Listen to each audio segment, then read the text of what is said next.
பெரியகுளத்தில் அமைந்துள்ள வேச்சு கருப்பண்ண சுவாமி திருக்கோவிலில் நடைபெற்ற மறுபூஜை திருவிழாவில் மாவட்ட காவல்துறை கண்காணிப்பாளர் சிவபிரசாத் சுவாமிக்கு சிறப்பு அர்ச்சனைகள் செய்து வழிபாடு செய்தார்.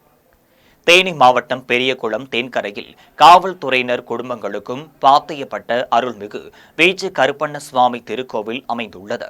இக்கோவிலில் திருவிழாவை முன்னிட்டு கடந்த வாரம் ஊர்வலமாக முளைப்பாரி எடுத்து வந்த பெண்கள் பொங்கல் வைத்து வேச்சு கருப்பண்ண சுவாமியை வழிபாடு செய்தனர்.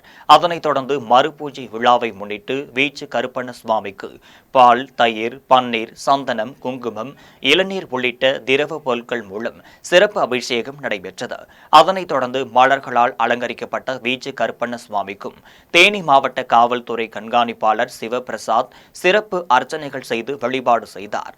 அதனைத் தொடர்ந்து பெரியகுளம் துணை கண்காணிப்பாளர் நல்லு, தென்கரை ஆய்வாளர் முத்து பிரசேதம்மன், இதனைத் தொடர்ந்து பெரியகுளம் துணை கண்காணிப்பாளர் நல்லு, தென்கரை ஆய்வாளர் முத்து பிரேம்சந்த், ஆய்வாளர் சரவணன் உள்ளிட்ட காவலர்கள் கலந்து கொண்டு சுவாமி தரிசனம் செய்தனர். அதன் பின்னர் காவல்துறை கண்காணிப்பாளர் சிவபிரசாத் அன்னதானம் நிகழ்ச்சியை தொடங்கி வைத்தார். அன்னதான நிகழ்ச்சியில் பெரியகுளம் மற்றும் அதன் சுற்றுவட்டார பகுதிகளைச் சேர்ந்த ஏராளமான பொதுமக்கள் கலந்து கொண்டு உணவருந்தி சென்றனர்.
भाग्यदेवतायै नमो नमः।